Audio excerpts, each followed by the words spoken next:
treneri, artėja derbis, kokios mintis prieš mūšį su Žalgiriu?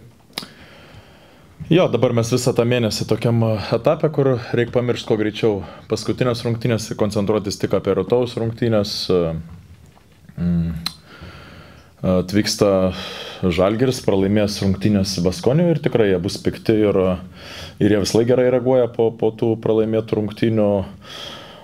Turi tą gilę sudėtį, dėl to reikia šiek tiek ir ekstra to pasiruošimo, nes ir gilesnė sudėtis, ir daug tų idėjų skirtingų puolime, tai tam reikia pasiruošti ir tuos dalykus praeiti.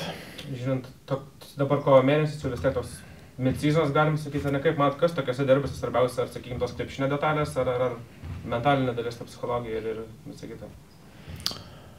Tai svarbu ir tas. Mes šiaip tai labai akcentuojam paskutinės rungtynės su Kaune. Tikrai prastai mes atrodėm, labai nusileidom fiziškumu, labai daug tokių gavom taškų, kurių galima išvengti gauti. Ir reikia tuos dalykus išsitaisyti. Tai visų pirma, tai taktiniai dalykai, o paskui, aišku, vis tiek, kiek žinom, arena bus pilna, tai jau tada tas klausimo antra dalis prasideda, motyvacija ir tas, kaip pasakyti, papildomas tas adrenalinas ir panašiai.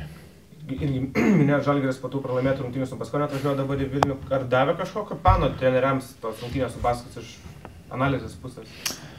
Kažką kito pamatė? Jo, yra kažkiek kitaip žaidžia negu su Volkeriu, labiau organizuota dabar komanda,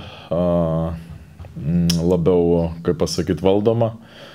Vongas irgi per daug ant savęs nesiema, aišku, jis gali tą daryti, bet matosi jį vedinėja palaipsniui ir jis tikrai nemaišo komandiniam žaidimui. Vis tiek Žalgiris ta komanda, kur daugiau stiprus yra 5 prieš 5, kaip pasakyti, poziciniam žaidime, labai mažai klysta, labai efektyviai žaidžia. Aišku, būna visokių dienų, ten pataiko, nepataiko, čia jau kiekvienai komandai gali pasitaikyti, bet esmė, kad aš tai sakyčiau, Vongas geras pirkinys. Žiūrint dar tą situaciją apie komandą Žalgirio, truputį Ūlio matėm prieš Baskonę daugiau paustų žaidėjų, ta prasme, Brazdeikis jau po truputį irgi Eurolygos įgauna. Kur jūs kaip treneriai, kaip komanda mato didžiausią tą pavojų Žalgirio komandą, va čia, kur dabar yra? Labai daug kur pavojaus yra, tai jie turi tris tos didelius, kurie gali skirtingą pavojų kelti. Ketvirtoj pozicijai irgi dabar Smailagičius pasislinkęs, tas Ulanovas irgi, aišku, jie gali žaisti ir didesnę sudėtimi, ir mažesnę.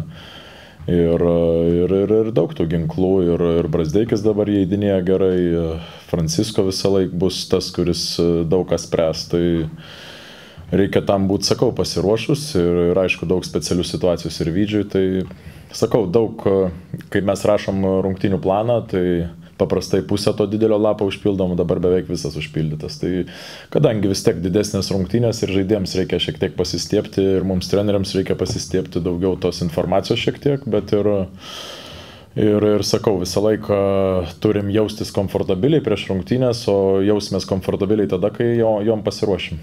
Kas būtų jeigu. Reikia visus tuos žinot, kas būtų jeigu. Gytis Masiulis praleido rungtynės su manis, sakė, kad sirgo, ar jis dabar bus pasiruošęs ir kaip jo sveikata dabar iš viso?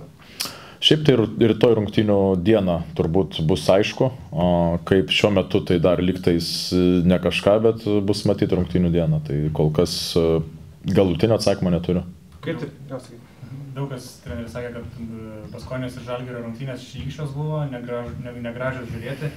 Iš kokių rungtynių pasisemti labiau apie oponentą įmanoma geriau? Ar iš šlykščių rungtynių, ar iš tokių, sakykime, puolimo, kur baigėsi 199? Iš abiejų. Vienos rungtynės parodo potencialą komandos, o kitas parodo, kaip varžovas gali stabdyti.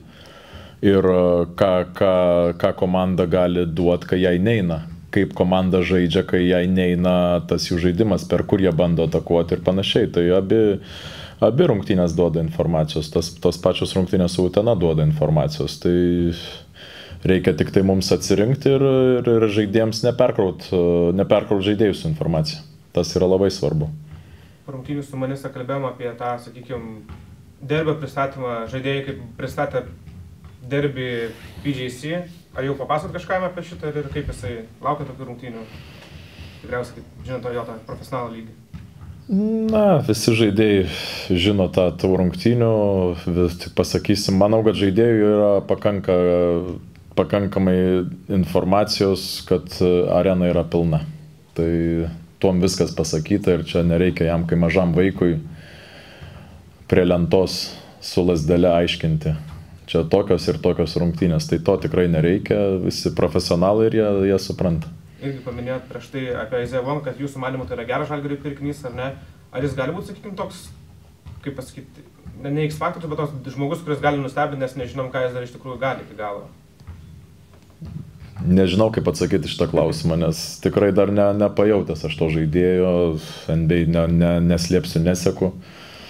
Tai bus turbūt laikas parodys, ar jis gali tas kažkoks didelis skirtumo darytojas būti ar ne, bet faktas, kad talento tai turi belekiek. Paskutinis klausimas nuo manęs, paminėjau tą Full House, gal žinote kokias, ar galim pasakyti, nežinau, prieš šito. Tiesiog mėgaukitės krepšiniu, tokių rungtynių nėra daug sezono metu ir aišku, palaikykit mus, reikia žiauriai to palaikymo ir tikėkite mumis.